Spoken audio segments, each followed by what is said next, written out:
Welcome to week 4 of The Truth About Sex. One of the women I referenced in the book as the hometown hottie I took on a date after a 7-year hiatus was a beautiful girl with a sweet disposition. We ended up having sex pretty quickly, and almost immediately I could tell that she was falling for me, and just as quickly I could tell that I was not falling for her. I remember feeling sad that I was possibly going to have to break her heart. So one day we went out to a restaurant and I told her that I wasn't feeling it and that this wasn't going to go where she was probably hoping, meaning we weren't going to be boyfriend and girlfriend or get married. I think I cried more than she did, honestly. She told me she loved being with me though, and she still wanted to spend time with me, and she was okay if it never turned into that.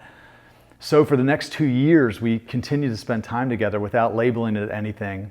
I enjoyed being around her, and I felt like she kept me out of more trouble than if I was alone. But it was more of a don't ask, don't tell scenario. I knew she wanted to be in a relationship with me, but I had zero motivation to make it official and give up the freedom that I did have. She spent the night at my house any night I wanted her to. She gave me sex. She even cleaned my house sometimes. All the benefits of a girlfriend, really all the benefits of a wife with none of the requirements. I was a Christian too at the time, so at least I had the decency to tell her over and over again not to wait for me. But I knew deep down she was. Eventually one day, a girl that I was friends with that was close to both of us said to me, "If you're not going to man up and marry her, set her free while she's still young and pretty enough to find someone else." It stung because it was true, and it was like a light bulb going off. And after that, I told her I couldn't spend time with her anymore because I knew that as long as she was fixated on me, she would never be able to find her person. Now, she's married to a great guy. She has a beautiful son with another on the way and is an active member on leadership at her church. Had I not broken it off though, she probably would still be waiting for me. Why is that? Because I believe that many times there's a transfer of control that takes place when a man and woman have sex. If that transfer takes place on the wedding night, then it's a great thing, because that man has signed a marriage contract to love, honor, and obey that woman till death do they part. But if that transfer takes place before that man has been clear about his intentions through action, notice I didn't say words because talk is cheap, then that is a very risky situation for a woman to place herself in. Ladies, please understand, if a man is interested in you, you wield a lot of leverage in that relationship before having sex. Know your worth. After you get physical, the scales tip somewhat. Have you ever lent something to someone and that person wouldn't return your calls, or maybe they made you feel like they were doing you a favor by paying you back? I think this is what it's like too often when women give out sex early in a relationship. They wind up chasing the man around for the relationship, hoping that he will commit, and then eventually hoping that he will propose. Sometimes that happens, but a lot of times it doesn't. To all the women out there, do not let a man in without paying the price of a real commitment, and I mean marriage, and run the risk of having him waste your most eligible years. This might sound harsh, but there's a good chance that most of you that are watching this are the most attractive that you will ever be right now. Ladies, if you're wanting to get married and or have babies, you have to use that to your full advantage. It blows my mind when I see girls dating and giving out the goodies for years, hoping for a proposal that never comes. Then they complain about men's commitment problems. Like I say in the book, men don't have issues with commitment. Men commit all the times to things that we want badly enough. Part of the problem is that women aren't making men commit. The truth very well could be that he either doesn't like you enough to commit, or you are giving him all the luxuries of commitment with none of the requirements. Ladies, part of the responsibility falls on you to not get physical with a man until he's ready to put up or shut up. Now, I know the culture that we live in, and there are women giving it out freely, and it makes it harder on the women that are waiting, and I won't deny that's true.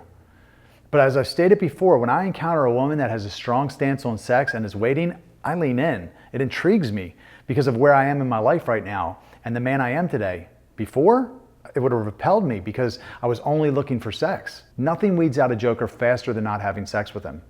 So it will attract the right ones and it will repel the wrong ones. It's a win-win.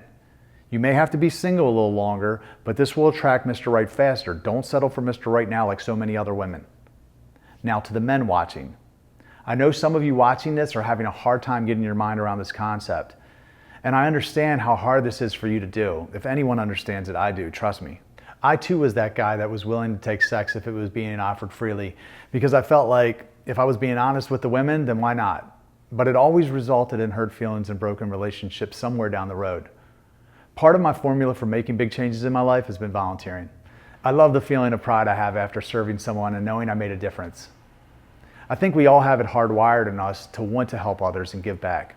This is why when you become a positive influence and you start making a contribution, genuinely adding value to those around you, there's a deep, lasting joy that comes with it. But there's a verse I reference in the book that says, obedience is better than sacrifice. And what does it mean? I think it means that while it's great to fix problems, it's even better to not create problems, because sex before marriage does create problems. Even if you just look at it on a purely base level, sex before marriage causes things like abortion, STDs, single-parent homes, loveless relationships, and others. Obedience is harder because obedience costs more than sacrifice, and the difference is looking good to other people versus looking good to God. I'll take the latter. Here's the truth though, if we had obedience, we wouldn't need sacrifice. Sacrifice fixes a problem. Obedience removes the problem from needing to be fixed. If you really want to help people, just stop creating problems for other people to have to clean up. Just start with yourself. Like MJ sang in my favorite karaoke song, Man in the Mirror, if you want to make the world a better place, take a look at yourself and then make a change. You get a certain level of respect too for yourself, and there's a level of pride that comes with it because you aren't subject to your physical cravings anymore. I liken it to the way an athlete that has learned to master themselves must feel. I believe that we're all connected, and when you start operating in conjunction with the rhythm of the universe, everything just begins to feel right. Everyone loves virtue and chivalry, and innately something inside of us doesn't like when people violate these principles. So living this way produces better relationships with people of both sexes, and life is all about relationships. Fellas, we need to act like men and not like frat boys, and rise up as leaders and do our part to right the ship. We need to start protecting our women and treating them with the respect that they deserve. One of the things I reference in the book is how just about everyone, religious or not, believes in the golden rule, to love your neighbor as yourself. That seems to be the one thing that we can all agree on. But I'll ask you the same question I ask in the book. Are you actually doing that? I mean, really doing it? Are you really treating that girl that you're dating or talking to the way you would want your sister, your daughter, or your mother to be treated? Because they are that to someone. And if you are loving your neighbor as you love yourself, then that would include that mom or dad, sibling, or child. They are your neighbor. And guys, if you're sleeping with a girl that you're not married to, there's a good chance you are having sex with someone's future wife. Not a great way to love your neighbor as yourself. Instead, be the kind of guy now that will be thanked by the men that your female friends end up marrying for helping them navigate their way to the altar. Trust me, that feels a lot better than some momentary pleasure. Be willing to stand for what's right, even if it costs you something to do it. Everything worth having does. You'll never influence the world by trying to be like it. Okay, that's all for session 4. Have a great discussion time. I'll see you next time.